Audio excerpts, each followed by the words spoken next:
உடன்குடி மாநகரில் இந்தியா கூட்டணியினுடைய சார்பாக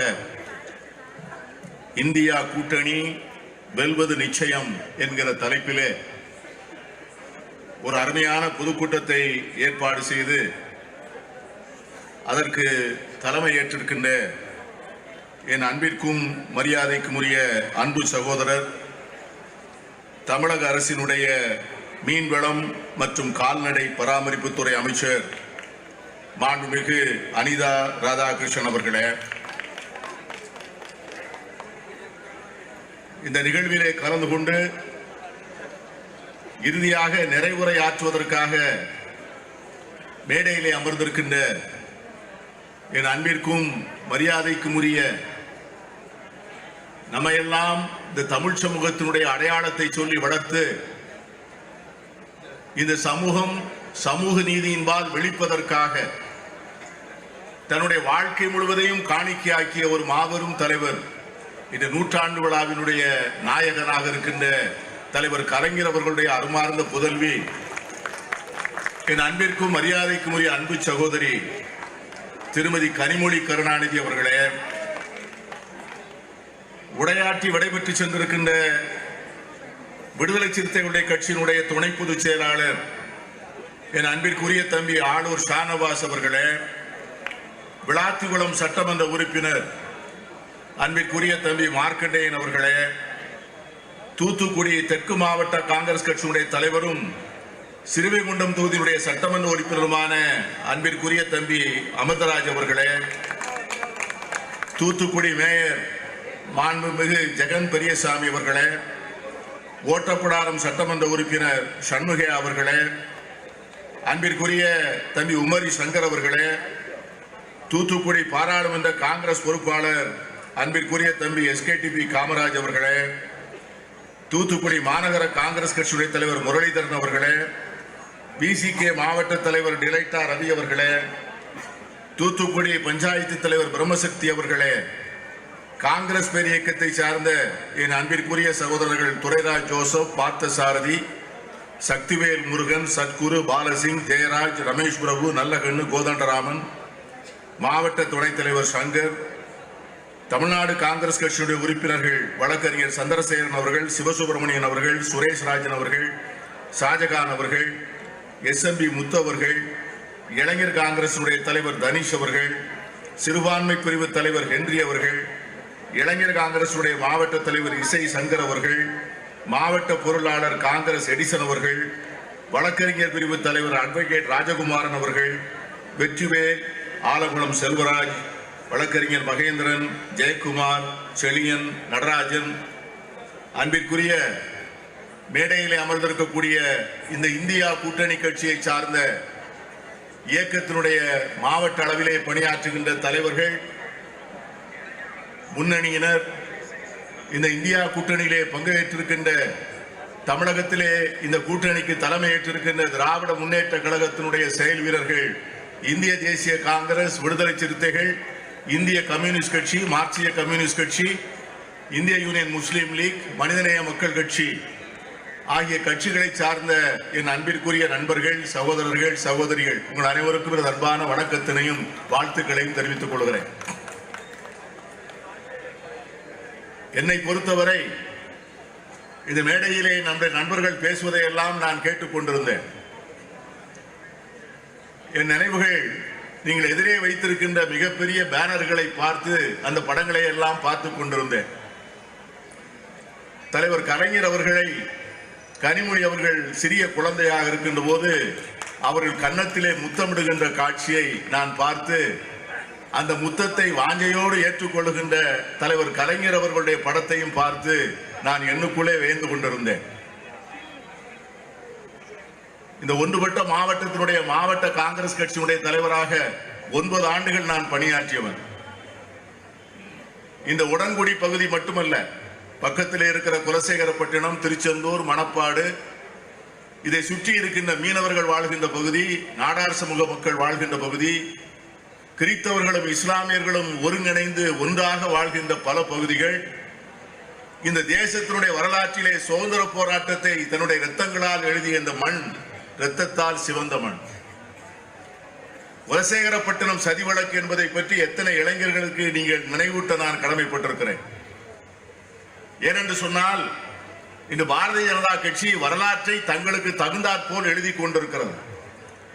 இந்த சமூகம் இவ்வளவு பெரிய தூரத்தை கடந்து வருவதற்கு, இவ்வளவு பெரிய உன்னதமான நிலையை அடைவதற்கு, ஆணும் பெண்ணும் சமம் என்று நினைப்பதற்கு, ஜாதி வேறுபாடு இல்லாமல் எல்லோரும் கல்வி கற்க முடியும் என்ற நிலை வந்ததற்கு, ஆட்சியும் அதிகாரமும் எல்லாருடைய கைகளிலும் அதன் சாவி தரப்பட வேண்டும் என்ற நிலையை உணர்ந்ததற்கு நாம் நடந்து வந்த தூரம் இருக்கிறது அல்லவா நண்பர்களே?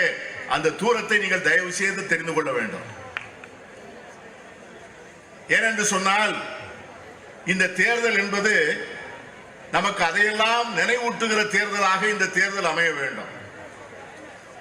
என்னை பொறுத்தவரை என்னுடைய உள்ளார்ந்த மனம் சொல்லுகிறது, இங்கே உங்களுடைய நாடாளுமன்ற உறுப்பினருடைய வெற்றி என்பது உறுதி செய்யப்பட்ட வெற்றி என்று என் உள்ளார்ந்த மனம் சொல்லுகிறது. ஆகவே அதை மட்டுமே வைத்து நான் இந்த மேடையிலே பேச ஆசைப்படவில்லை. ஒரு நாடாளுமன்ற உறுப்பினருக்கு எது வெற்றி என்று சொன்னால், தேர்தலிலே போட்டியிட்டு வெற்றி பெற்ற ஒரு வேட்பாளர் நாடாளுமன்ற உறுப்பினராகி 5 ஆண்டுகள் கழித்து மீண்டும் மக்கள் மத்தியிலே வாக்கு கேட்கின்ற போது அவர் என்ன மனநிலையில் இருக்க வேண்டும் என்பதற்கு உங்கள் தூத்துக்குடி நாடாளுமன்ற உறுப்பினர் ஒரு முன்னுதாரணமாக அமைவார் என்று எண்ணுகிறேன். வாக்களித்தவர்கள் ஆஹா இவருக்கல்லவா வாக்களித்தோம் என்று பெருமைப்பட வேண்டும். வாக்களிக்காதவர்கள் இவருக்கு வாக்களிக்காமல் போனோமே என்று வருத்தப்பட வேண்டும். வாக்களித்தவர்கள் மகிழ்வதற்கும் வாக்களிக்காதவர்கள் வருத்தப்படுவதற்கும் இலக்கணமாக தன்னுடைய 5 ஆண்டு கால பதவியை நிறைவாக செய்து எந்தவித குறையும் சொல்ல முடியாமல் மக்கள் மத்தியிலே நெஞ்சை நிமிர்த்தி மீண்டும் எனக்கு வாக்கு தாருங்கள் என்று கேட்கின்ற அந்த தகுதி நண்பர்களே இந்திய ஜனநாயகத்திலே பலருக்கு இன்று இல்லை. அந்த தகுதியை பெற்றிருக்கின்ற உங்கள் நாடாளுமன்ற உறுப்பினரை நான் பாராட்டுகிறேன். எதற்காக வரலாறு தெரிய வேண்டும் என்று சொன்னேன் என்றால், ஒரு காட்சியை உங்களுக்கு நான் நினைவூட்ட வேண்டும். வாஜ்பாயுடைய அரசு இருந்தது. வாஜ்பாயுடைய அரசு இருக்கின்ற போது முப்தி முகமது சையது என்று ஒரு உள்துறை அமைச்சர் இருந்தார். காஷ்மீரினுடைய மாநிலத்தை சார்ந்தவர் அவர். அவருடைய மகள், அவர் பேர் ரூபியா சையது என்று பெயர். அந்த ரூபியா சையது என்கிற அவருடைய மகளை பாகிஸ்தானில் இருந்து வந்த தீவிரவாதிகள் கடத்தி கொண்டு போய் பாகிஸ்தானிலே கொண்டு போய் வைத்துக் கொண்டார்கள். அதற்கு பிறகு என்ன நடந்தது என்று சொன்னால், அவளை விடுதலை செய்வதற்காக இந்தியாவினுடைய சிறையிலே இருக்கின்ற மிக பயங்கரமான தீவிரவாதிகளை விடுதலை செய்ய வேண்டும் என்று கேட்டார்கள். அந்த காட்சி நடக்கின்ற போது ராஜீவ் காந்தி அவர்கள் தொலைக்காட்சி பெட்டி முன்னாலே உட்கார்ந்து கொண்டிருக்கிறார்கள். அவருடைய மடியிலே பிரியங்கா காந்தி உட்கார்ந்து இருக்கிறார். தொலைக்காட்சியிலே அது ஓடுகின்ற போது வாஜ்பாயினுடைய அரசு முடிவு செய்து விட்டது, உள்துறை அமைச்சருடைய மகளை விடுதலை செய்வதற்காக மிக பயங்கரமான தீவிரவாதிகளை விடுதலை செய்து விடலாம் என்று முடிவு செய்து விட்ட உடனே பிரியங்கா கேட்கிறாள் தன் தகப்பனாரிடம், அப்பா இந்த நிலையில் என்னை கடத்தி கொண்டு போயிருந்தால், நீ இந்த தேசத்தினுடைய பிரதமராக இருந்தால் நீ என்ன செய்வாய் என்று கேட்கிறார்.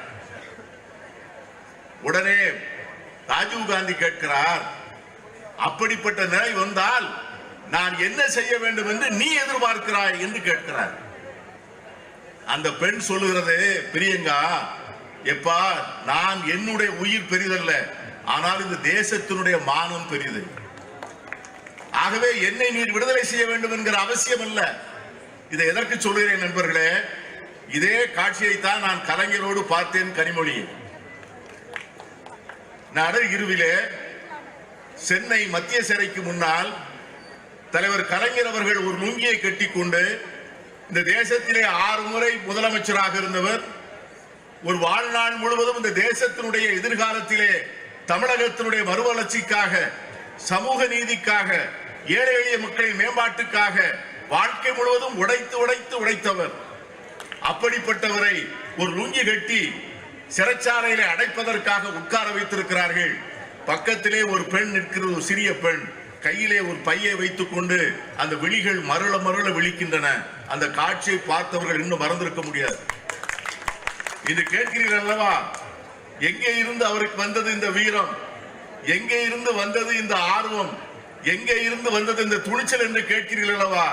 இது கலைஞர் அவர்கள் ஒவ்வொரு நாளும் பொழுதும் அவருக்கு தினசரி அவருக்கு ஊட்டி ஊட்டி வளர்த்ததுதான் இந்த துணிச்சலும் ஆர்வம். ஆகவே அப்படிப்பட்ட ஒரு நாடாளுமன்ற உறுப்பினரை நீங்கள் பெற்றிருக்கிறீர்கள்.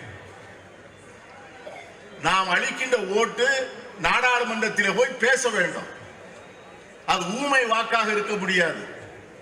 நாடாளுமன்றத்தில் பேசுகிற வாக்கு எதற்காக பேச வேண்டும்? மாநிலங்களிலே சட்டமன்றத்திலே பேசுவது என்பது வேறு.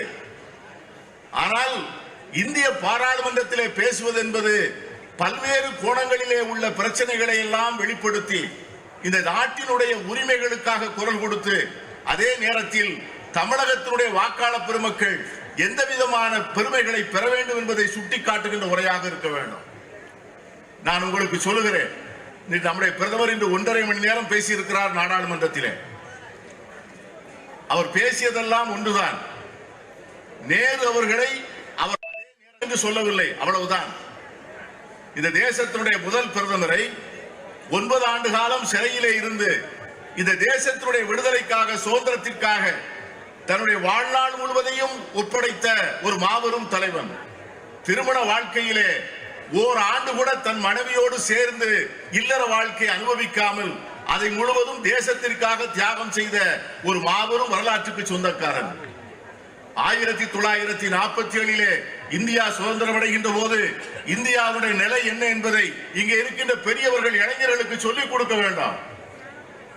1947 இந்திய நாட்டிலே பசியும் பஞ்சமும் பட்டினியும் இருந்த போது கோதுமை எங்கே இருந்து வந்தது தெரியுமா? அமெரிக்காவில் இருந்து கோதுமை வர வேண்டும். இங்க இருக்கிற தேவாலயங்களிலே ஞாயிற்றுக்கிழமை அன்னைக்கு காலையிலே ஏழைகளை வரிசையாக நிறுத்தி வைத்திருப்பார்கள். மதம் சாதி வேறுபாடு இன்றி 1 கிலோ பால் பவுடர், 1 டின் எண்ணெய், 1/2 கிலோ மஞ்சள் ரவை, இதற்காக வரிசையிலே காத்திருந்த நாட்களை எல்லாம் இங்கே இருக்கின்ற பெரியவர்கள் அறிவார்கள். சட்டையிலே குத்துகிற ஊக்கு கூட வெளிநாட்டில் இருந்து வர வேண்டும். நான் உடுத்திருக்கிற வேஷ்டி கூட மான்செஸ்டரில் இருந்து வர வேண்டும். 1947 இந்தியா இருந்த நிலை இதுதான். காங்கிரஸ் கட்சியினுடைய ஆட்சி வந்தது. மாநிலமெங்கும் பொருளாதார மறுமலர்ச்சி வந்தது. திராவிட முன்னேற்ற கழகத்தை போல மாநில கட்சிகள் வந்தார்கள். பொது உடைமை கட்சியினர் வந்தார்கள். ஒருத்தருக்கொருவர் போட்டி போட்டார்கள். அரசியல் சுதந்திரம் வேண்டும் என்று ஒரு கட்சி கேட்டது. பொருளாதார சுதந்திரம் வேண்டும் என்று ஒரு கட்சி கேட்டது. சமூக சுதந்திரம் வேண்டும் என்று ஒரு கட்சி கேட்டது. கொள்கைகள் மாறி இருக்கலாம், கருத்து வேறுபாடுகள் இருக்கலாம். ஆனால் தேசத்தினுடைய நலனும் முன்னேற்றமும் வளமும் வாழ்க்கையும் இந்த இயக்கங்கள் எல்லாவற்றிற்கும் பொதுவான இயக்கங்கள் தான். 252 பொதுத்துறை நிறுவனங்களை உண்டாக்கினார்கள். 252 பொதுத்துறை நிறுவனங்கள். இந்த தேசத்திலே இன்றைக்கு நாம் பெருமைப்பட்டுக் கொள்கிற ஆயுள் இன்சூரன்ஸ், LIC என்று சொல்கிறோமே, ஆயுள் இன்சூரன்ஸ், ஆயுள் காப்பீட்டு கழகம் 5 கோடி ரூபாய் முதலீட்டிலே ஆரம்பிக்கப்பட்டது. இது மோடி பேசுகிறாரே, வாய்கிழிய சந்திராயன் என்று சொல்கிறாரே, சூரியனுக்கு ஏவுகணை பறக்கிறது என்று சொல்கிறாரே, இந்த சந்திராயனுக்கு வித்து போட்டவர் இந்த தேசத்துடைய முதல் பிரதமர் ஜவஹர்லால் நேரு அவர்கள். நம்முடைய மாணவர்கள் IIM படிக்கிறார்கள், IIT படிக்கிறார்கள், இந்தியன் இன்ஸ்டிடியூட் ஆஃப் சயின்ஸிலே படிக்கிறார்கள். சாகித்ய அகாடமி பரிசு வாங்குகிறார் என்று சொல்லுகிறார். லலித் கலா அகாடமி பரிசு வாங்குகிறார் என்று சொல்லுகிறார். இதையெல்லாம் இந்த மண்ணுக்கு உருவாக்கி தந்த மாபெரும் தலைவன் தான் இந்த தேசத்தினுடைய முதல் கல்வி அமைச்சர் மௌலானா அபுல் கலாம் ஆசாத். சாதி இல்லை, மதம் இல்லை, எல்லோரும் தேசத்தினுடைய நலனுக்காக ஒன்றாக இணைந்தோம். இந்த மேடையை பாருங்கள். இந்த மேடையிலே யாரெல்லாம் இருக்கிறார் என்று பாருங்கள். இந்த மேடையில் ஏதாவது இல்லாத சாதி இருக்கிறதா? இந்த மேடையில் இல்லாத மதம் ஏதாவது இருக்கிறதா? இந்த தேசம் எத்தனைக்கும் அத்தனைக்கும் ஒட்டுமொத்த சமூகத்தினுடைய பிரதியாகத்தானே இந்த அவை இருக்கிறது. இந்த மண்ணினுடைய வரலாறு எத்தனை பேருக்கு தெரியும்? 1923 வரை இந்த திருச்செந்தூர் கோவிலிலே யாருக்கெல்லாம் கொடிவரத்துக்கு அந்த பக்கம் அனுமதி உண்டு என்று நீங்கள் சொல்லுங்கள். பெரியவர்கள் சொல்லுங்க. 1923க்கு முன்னால் திருச்செந்தூர் முருகன் கோவிலிலே எத்தனை பேர் கொடிமரம் தாண்டி செல்ல முடியும்? நானும் சகோதரி கனிமொழி அவர்களும் நம்முடைய முதலமைச்சரிடம் வந்து ஒரு கோரிக்கை வைத்தோம். தோல்சீலை போராட்டம் என்று சொன்னோம். குமரி மாவட்டத்திலே பக்கத்திலே 50-60 கிலோமீட்டர் ஒரு 17 சாதியை சார்ந்த பெண்கள் மார்பிலே சேலை போட முடியாது. மார்பிலே சேலை போட்டால் வரி, அந்த வரியை கட்ட முடியாதவர்கள் வரி கட்டவில்லை என்று சொன்னால் மறுநாள் காலையிலே அந்த வரியை வசூலிக்க வந்த நம்பூதிரி அதிலே கொக்கியை போட்டு இழுப்பான் மார்பிலே. ஒரு பெண் வரி கட்ட முடியாதவள் தினசரி காலையிலும் மாலையிலும் கதவை தட்டி அந்த மார்புக்கு வரி கேட்ட காரணத்தினால் வீட்டுக்குள்ளே போய் ஒரு அருவாளை எடுத்து 2 மார்பையும் அறுத்து ஒரு தட்டிலே வைத்து இதற்கு தன்னடா வரி கேட்டா என்று அவன் மூஞ்சியிலே எரிந்த இடம்தான் இன்று முளைச்சி விளை. கன்னியாகுமரிக்கு பெண்களுக்கு படிப்பதற்கு அனுமதி உண்டா? இன்னைக்கு பெண்கள் எங்கெல்லாம் போகிறார்கள்? பிராமண சமுதாயத்தில் பிறந்த பெண்களுக்கு கூட படிப்பதற்கு உரிமை இல்லை. 1908 குயின் மேரிஸ் கல்லூரி என்று சென்னையிலே வைக்கக்கூடிய கல்லூரி முதல் பெண்கள் கல்லூரி. அந்த கல்லூரியிலே தொடங்கின நாள் என்று திருப்பள்ளிக்கேணியிலே இருக்கின்ற பிராமண சமூகம் பத்திரிகையிலே விளம்பரம் கொடுக்கிறது. என்ன விளம்பரம் தெரியுமா? இந்த பெண்கள் கல்லூரிக்கு பெண்களை அனுப்பினால் அந்த பெண்களை எங்கள் சமூகத்தை சார்ந்த பெண்களாக இருந்தால் பிராமண இளைஞர்கள் திருமணம் செய்து கொள்ள மாட்டார்கள் என்று விளம்பரம் போட்டார்கள். இதையெல்லாம் அடித்து உடைத்தார்கள். தந்தை பெரியார் வந்தார், பெருந்தலைவர் காமராஜர் வந்தார், அறிஞர் அண்ணா வந்தார், தலைவர் கலைஞர் வந்தார். தாழ்ந்து கிடந்த சமூகத்தை தூக்கி தட்டி எழுப்பினார். பெரியார் அவர்கள் தன்னுடைய தள்ளாத வயதிலே 30 கிலோ தன்னுடைய விதை இறக்க நோய், அதையும் ஒரு பையிலே போட்டு இருக்கும். உடம்பிலே சிறுநீர் பிரியாது. ஒரு ஊசியை வைத்து குத்தி ஒரு குழாய் போட்டு விட்டிருப்பார்கள் சிறுநீர் வடிவதற்கு. அந்த குழாயோடு அந்த ஊசியோடு மேடையிலே ஏறுகின்ற போது ஒவ்வொரு படி ஏறுகின்ற போதும் ஈட்டி கொண்டு குத்தி உள்வாங்கி வெளியே இழுத்தது போல வலி இருக்கும். அதோடு அந்த கிழவன் அலைந்தார். 95 வயது வரைக்கும் அலைந்தார். ஊர் ஊராக போனார். என் தலைவன் பெருந்தலைவர் காமராஜர் அவர்கள் தன் தேக்கு மர தேகத்தை தீக்கிரையாக்குகின்ற 11 ஆண்டுகள் வெண்கொடுமை சாக்காட்டிலே வந்து ஏழை எளிய குழந்தைகளுடைய தலையிலே எண்ணெய் இல்லை என்று பார்த்து அவனை பள்ளிக்கூடத்திற்கு அனுப்புவதற்காக மதிய உணவு திட்டத்தை கொண்டு வந்து ஒரே ஆண்டிலே 36,000 பள்ளிக்கூடத்தை திறந்தார். கலைஞர் வந்தார். பெண்கள் படிக்க வேண்டும் என்பதற்காக பெண்களுக்கான அத்தனை திட்டத்தையும் தந்தார். இந்த அந்த வரிசையிலே தளபதி வந்திருக்கிறார். இந்த காலையிலே ஒரு செய்தி படித்தேன் முரசொலியில. தஞ்சாவூர் மாவட்டத்திலே ஒரு பெண், அந்த பெண் எங்கே வாழ்கிறாள் என்று சொன்னால் 2 ஆறும் போகின்ற இடத்திலே நடுவிலே ஒரு சின்ன தீவி போல் ஒரு மணல் திட்டு. அந்த மணல் திட்டிலே குடிசை கட்டி வாழ்கிற குடும்பத்தை சார்ந்த பெண்.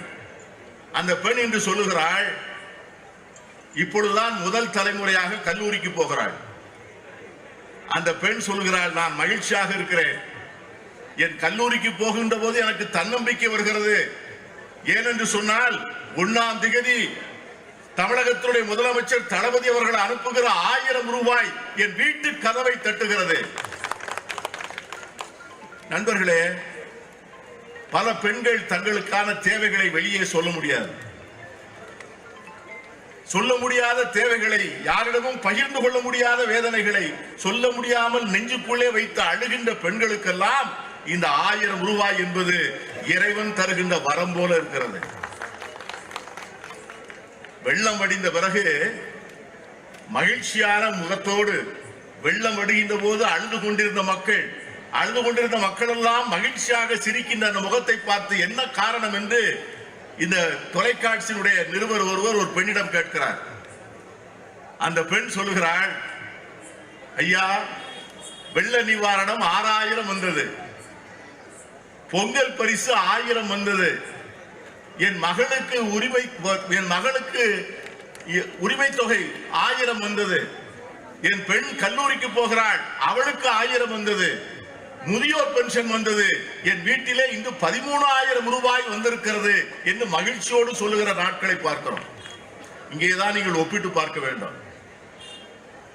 இந்த ஏழைகளுக்கு கிடைக்கின்ற தொகை இருக்கிறது அல்லவா, இந்த தொகை ஒரு அரசாங்கம் பெருமைப்பட வேண்டுமா? யாரோ 2 பணக்காரர்களுக்கு 15 லட்சம் கோடி ரூபாயை தள்ளுபடி செய்த மோடி பெருமைப்பட வேண்டுமா என்று நீங்கள் தீர்மானிக்க வேண்டிய தேர்தல் தான் இந்த தேர்தல். இந்தியாவிலே மக்கள் தருகிற வரி பணம் யாருக்கு? இன்று மோடியினுடைய அரசு டாக்டர் மன்மோகன் சிங் அரசை போல அல்ல, மோடியினுடைய அரசு வாஜ்பாய் அரசை போல அல்ல, மோடியினுடைய அரசு இந்திரா காந்தி அரசை போல அல்ல, ராஜீவ் காந்தி அரசை போல அல்ல, ஜவஹர்லால் நேரு அரசை போல அல்ல. மோடியினுடைய அரசு இன்று உட்கார்ந்து இருக்கிற இடம் இருக்கிறது அல்லவா, 1ஆம் தேதி ஆன உடனே வரி லட்சக்கணக்கான கோடிகளாக கொட்டுகிறது. மாநிலத்திலே இருக்கக்கூடிய அத்தனை வரி விதிப்பு உரிமைகளையும் எடுத்துக் கொண்டார்கள். நினைத்ததற்கெல்லாம் வரி. மாநிலங்களுக்கு பங்கு கொடுக்காமல் இருப்பதற்காக அந்த வரிகளை செஸ் என்று போட்டு வசூலிக்கிறார்கள். ஒரு பெட்ரோல் லிட்டர் டீசல் வாங்குகிறோம் என்று சொன்னால் அந்த பெட்ரோல் டீசலிலே ஏறக்குறைய 45 ரூபாயை வரியாக மட்டும் கொடுக்கிறோம் பெர் லிட்டர். 1 லிட்டர் டீசலுக்கு கடந்த 6 மாதமாக நம்முடைய ஆயில் நிறுவனங்கள் இருக்கிறது அல்லவா, இவர்கள் 70,000 கோடி லாபத்தின் மீது உட்கார்ந்து இருக்கிறார்கள். 1 ரூபாய் 2 ரூபாய் அல்ல. கடந்த 6 மாதமாக இந்தியாவில் இருக்கிற ஆயில் கம்பெனிகள், Indian oil corporation, Bharat petroleum, KSPL, இந்த கம்பெனிகள் சம்பாதித்திருக்கிற லாபம் 70,000 கோடி ரூபாய். நான் கேட்கிறேன் நிர்மலா சீதாராமனை பார்த்து, இந்த பட்ஜெட்டிலே எதை வேண்டுமானாலும் நீங்கள் அறிவிக்காமல் இருந்து விட்டு போகலாம், ஆனால் தேர்தல் வருகிற நேரத்திலே இந்த பெட்ரோல் டீசல் விலையை ஒரு 10 ரூபாய், ஒரு 15 ரூபாய் குறைக்காமல் இருப்பதற்கு உங்களுக்கு எவ்வளவு பெரிய கல்நெஞ்சம் வேண்டும் என்று நான் கேட்க ஆசைப்படுகிறேன். நாம் இந்த நூற்றாண்டிலே பெருமைப்பட்டுக் கொள்ளக்கூடிய ஒரு யுகத்திலே வசிக்கிறோம். இந்த நூற்றாண்டுதான் இந்தியா உண்மையிலேயே தன்னுடைய சுதந்திரத்தின் மூலமாக பெற்ற பல்வேறு பயன்களை அனுபவிக்கக்கூடிய நாட்கள். இந்த நாட்கள் சமூக நீதியினுடைய முழு பயனை நாம் உணர்ந்திருக்கிற நாட்கள். நான் சொன்னேன், இந்த நாட்டிலே மத மாற்றங்கள் எப்படி வந்தன? நம்முடைய அன்பிற்குரிய அமைச்சர் அனிதா ராதாகிருஷ்ணன் அவர்கள் பேசினார்களே, இந்த கிறிஸ்தவ பள்ளிக்கூடங்கள் இந்த மக்களுக்கு செய்த உரிமைகளை பற்றி பேசினார்களே. நான் கேட்கிறேன், மத மாற்றங்கள் எப்படி வந்தன? இன்று மதம் மாறி இருக்கிற நாங்கள் எல்லோரும் எங்கே அமெரிக்காவில் இருந்தா வந்தோம், இங்கிலாந்தில் இருந்தா வந்தோம், இங்கே உட்கார்ந்து இருக்கிற இஸ்லாமியர்கள் அரேபியாவில் இருந்தா வந்தார்கள். சமூகத்தினுடைய அவமானத்தை தாங்க முடியாமல் மதம் மாறியவர்கள், சமூகத்தின் அநீதிகளை பொறுக்க முடியாமல் வாழ்வதற்கு வழி இல்லாமல் மதம் மாறியவர்கள். உங்களால் அவமானப்படாமல் தூத்துக்குடியில் இருக்கிற மீனவ சகோதரர்கள், இன்று அவர்கள் எத்தனை பேர் மதம் மாறி இருக்கிறார்கள்? என்ன காரணம்? அவர்கள் கொண்டு வந்த முத்து குளித்து வந்த முத்துக்களை அவர்களை விற்க நீங்கள் அனுமதித்தீர்களா? அரேபியாவிலிருந்து வந்த மூர்கள், அவர்களுக்கு துணை போகக்கூடிய நம்பூதிரிகள், அந்த மூர்களில் வந்த முத்துக்களை வாங்கி வைத்துக் கொண்டு அவர்களை அடிமை சேவகம் செய்து கொண்ட நாட்களிலே அவர்கள் பாதுகாப்புக்காக ஓடுகிறார்கள், கொச்சினை நோக்கி ஓடுகிறார்கள். கொச்சினிலே போர்ச்சுகீசிய படைகள் இருக்கின்றன. தளபதியை பார்க்கிறார்கள். அந்த தளபதியிடம் கேட்கிறார், எங்கள் உயிருக்கு பாதுகாப்பு இல்லை, எங்கள் பெண்களுடைய மானத்திற்கு பாதுகாப்பு இல்லை, நாங்கள் வாழ்வதற்கு வழி செய்ய வேண்டும் என்று கேட்கிறார். அவன் சொல்லுகிறான், உங்களுக்கு உதவி செய்வதற்கு தேவை, என்ன செய்ய வேண்டும்? எங்கள் மதத்துக்கு மாறுங்கள். 13 பேர் போகிறார்கள். 13 பேரும் மதம் மாறுகிறார்கள். அப்படி மதம் மாறி வந்தவர்கள் தான். சிவகாசியிலே போய் போருங்கள். 1908 ஒரு பெரிய கொள்ளை நடந்தது. நாடார் சமூகத்து மக்களுக்கு எதிராக நடந்த ஒரு பெரிய கொள்ளை. வரலாற்றினுடைய ஏடுகளை புரட்டுங்கள், பெரியவர்களிடம் கேளுங்கள். அன்று இரவு ஒரு பெரிய ஒரு படை ஆதிக்க சமூகத்தை சார்ந்தவர்கள் நாடார்கள் வாழ்கின்ற பகுதியிலே வந்து ஏறக்குறைய பெரிய கலவரம் செய்து இறந்த பிணங்களை மட்டும் 12 வழிகளில் அள்ளுகிறார்கள். சிவகாசியிலே 2 தெருக்களில் இருந்த நாடார்கள் முகமதியர்களாக மாறி போனார்கள். சிவகாசிக்கு இஸ்லாம் வந்த வரலாறு அதுதான். இந்த சுப்பிரமணிய சாமி கோவில் சொன்னேனே, இங்கே தம்பி SKDP காமராஜ் இருக்கிறார். இவங்க ஊர் மடத்தூர். என்னுடைய தொகுதி தென்காசி சட்டமன்ற தொகுதி. அந்த ஊரிலே ஒரு சுப்பிரமணிய சாமி கோவில் உண்டு. அந்த சுப்பிரமணிய சாமிக்கு என்ன பேர் தெரியுமா? சுயமரியாதை சுப்பிரமணிய சாமி. WP சௌந்தரபாண்டிய நாடார் வந்து இந்த திருச்செந்தூர் கோவிலிலே அந்த நாடார் மக்களுக்கு அனுமதி இல்லாத காரணத்தினால் தென்காசி பகுதியிலே இருக்கின்ற நாடார் சமூகத்து மக்கள் வாழ்கின்ற பகுதிகளிலே சுப்பிரமணிய சாமி கோவில்களை கட்டி அங்கே நாடார்களே அர்ச்சகர்களாக இருக்க வேண்டும் என்று ஒவ்வொரு ஊரிலும் ஒரு கோவிலுக்கு ஏற்பாடு செய்து அங்கே இருக்கிற சுப்பிரமணிய சாமி கோவிலுக்கெல்லாம் சுயமரியாதை சுப்பிரமணிய சாமி கோவில் என்று பெயர். வரலாற்றை தயவு செய்து மறந்துவிடக் கூடாது. தலைவர் கலைஞர் அவர்களிடம் கேட்கிறார்கள், உங்கள் அரசியல் வாழ்க்கையினுடைய நோக்கம் என்ன என்று கேட்கின்ற போது அந்த தலைவர் சொல்லுகிறார், என்னுடைய அரசியல் வாழ்க்கையினுடைய நோக்கம் மதத்தினுடைய ஆதிக்கத்தை அடித்து நொறுக்குவதையும் சாதி வெறியினுடைய வேர்களை அறுப்பது மட்டும்தான் என் அரசியலின் நோக்கம் என்று தலைவர் கலைஞர் அவர்கள் சொன்னார். அவர் சொல்றார், நான் எவ்வளவோ படி ஏறினேன், நான் ஏறுகிற ஒவ்வொரு படியிலும் பின்னால் சாதி என்னை துரத்தி கொண்டே வந்தது. சாதி என்கிற அவமானம் தீர்ந்தால் ஒழிய நான் மானத்தோடு வாழ முடியாது என்பதை உணர்ந்து கொண்டேன். ஆகவே சாதியை அடித்து ஒழிக்க நினைத்தேன்.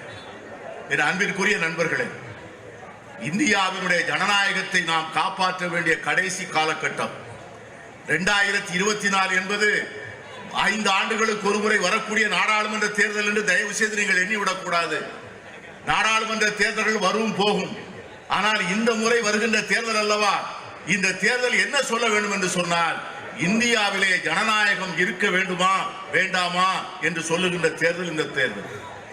வாக்குரிமை வேண்டுமா வேண்டாமா என்று சொல்லுகின்ற தேர்தல் இந்த தேர்தல்.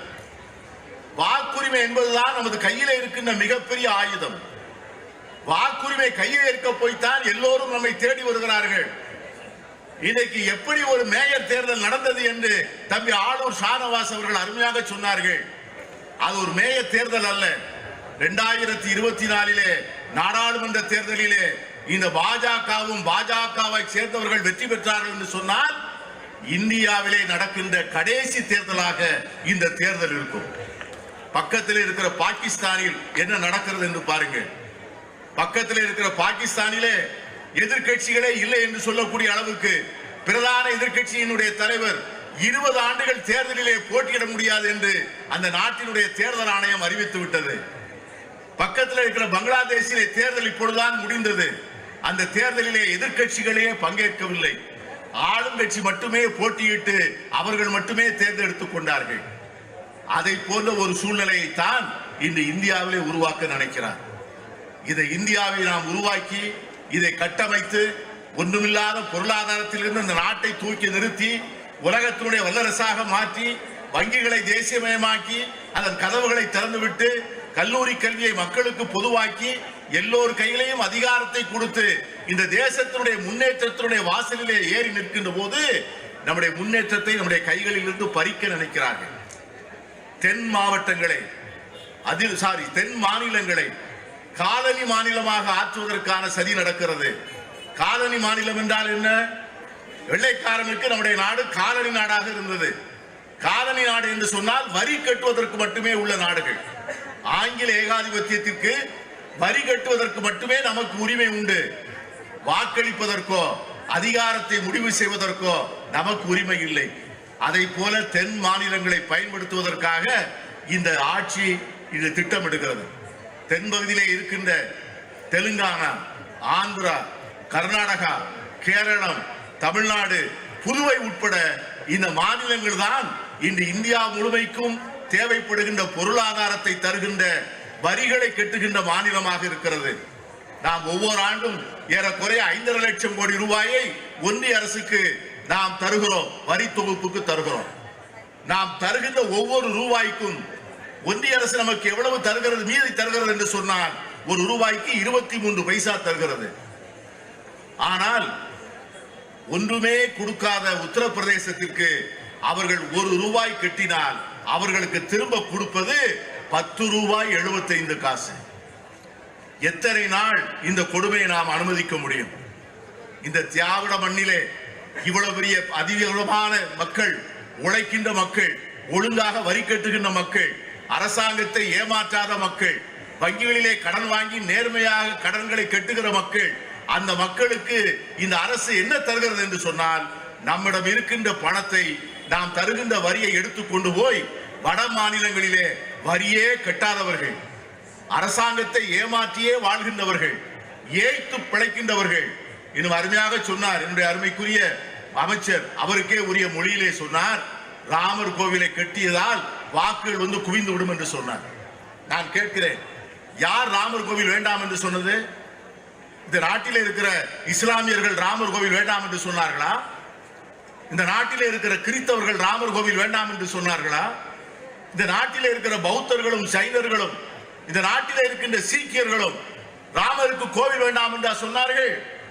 இன்னும் சொல்ல போனால் இந்த நாட்டிலே நாம் எல்லோரையும் ராமருக்கு விரோதி என்று சித்தரிப்பதை போல படம் போடுவதை போல அவர்கள் நடத்துகிறார். திராவிட முன்னேற்ற கழகமா அது இந்துக்களுக்கு விரோதி, காங்கிரஸ் கட்சியா அது ராமருக்கு விரோதி, கம்யூனிஸ்ட் கட்சியா அவர்கள் இறைவனே இல்லை என்று சொல்லுகின்றவர்கள், தமிழ் தேசியம் பேசுகின்றவர்களா இவர்கள் பிரிவினைவாதிகள்? நான் கேட்கிறேன், காங்கிரஸ்காரர்களாகிய நாங்கள் சொல்லுகிறோம், நாங்கள் காந்தி சொன்ன ராமராஜ்யத்தை ஏற்றுக்கொண்டவர்கள். இந்த தேசத்தினுடைய சோதனம் வந்தால் ராமராஜ்யம் வரும் என்று சொன்ன போது அந்த ராமராஜ்யத்தை இந்த தேசத்திலே இருக்கிற 13 கோடி இஸ்லாமியர்கள் ஏற்றுக்கொண்டார்கள். அன்று இந்த தேசத்திலே இருந்த 2 கோடி கிறிஸ்தவர்கள் ஏற்றுக்கொண்டார்கள். இந்த தேசத்திலே அன்று வாழ்ந்த 30 கோடி மக்களும் காந்தியடிகள் சொன்ன ராமராஜ்யத்தை ஏற்றுக்கொண்டார்கள். அது அந்த ராமராஜ்யம் என்ன என்று சொன்னால், அந்த ராமராஜ்யத்தை காந்தியடிகள் சொன்னார், நான் சொல்லுகிற ராமராஜ்யம் என்பது இந்து ராஜ்யம் அல்ல. எப்படி கிறிஸ்தவன் கைவாலயத்திற்கு போய் பரலோக தந்தையே என்று சொல்லுகிறானே, அந்த பரலோக ராஜ்யம் என்று கேட்கிறானே, அந்த பரலோக ராஜ்யம் தான் ராமராஜ்யம். இஸ்லாமியன் கையை நீட்டி தொழுகின்ற போது குத்தாய் இறைவனுடைய ஆட்சி வேண்டும் என்று கேட்கிறானே, அந்த இறைவனுடைய ஆட்சி தான் ராமராஜ்யம் என்று சொன்னார். ஏழைகளுடைய கண்களிலே கண்ணீர் வடிவதை, ஏழைகளுடைய மனது நொறுங்குவதை, ஏழையினுடைய வாழ்க்கையிலே சிறிய சலனம் வருவதை, இன்னும் குறிப்பாக சொல்ல போனால் பெண்களுக்கு ஒரு சிறு அவமானம் ஏற்படுவதை காந்தியடிகளால் தாங்கிக் கொள்ள முடியாது. அவர் எப்பொழுது ராமராஜ்யம் மலரும் என்று கேட்டார். அவர் சொன்னார், என்று ஒரு வயது வந்த இளம்பெண் உடல் நிறைய நகையை போட்டுக்கொண்டு இரவு 12 மணிக்கு தனியாக நடந்து போகிறாளோ எல்லாவித பாதுகாப்போடு அப்பொழுதுதான் ராமராஜ்யம் என்று சொன்னார். ஆனால் மோடி சொல்லுகிற ராமராஜ்யம் என்ன தெரியுமா? நீங்கள் மணிப்பூரிலே பார்த்திருப்பீர்கள். நம்முடைய தங்கை, நம்முடைய மகள், நம்முடைய மனைவி, அவள் மானத்தை எவ்வளவு பெரிதாக நினைப்போம்.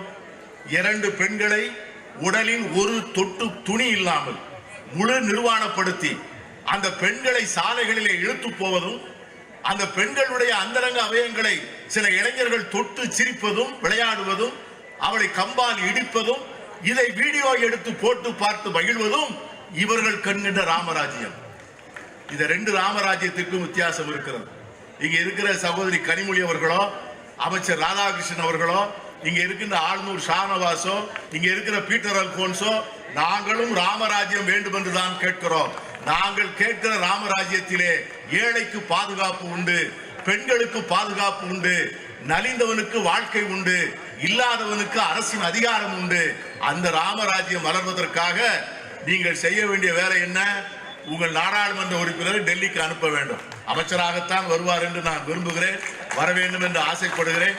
நம்முடைய எண்ணங்கள் எல்லாம் இறைவன் பக்கத்திலிருந்து திருச்செந்தூர் மண்ணிலிருந்து ஆரம்பிக்கிறோம், முருகன் அருள் செய்வார் என்று எண்ணுகிறேன். அவர் நாடாளுமன்றத்திற்கு போய் நமக்கு பெருமை சேர்த்து சரித்திரம் படைப்பார் என்று நினைத்து வாழ்த்தி விடைபெறுகிறேன். நன்றி, வணக்கம்.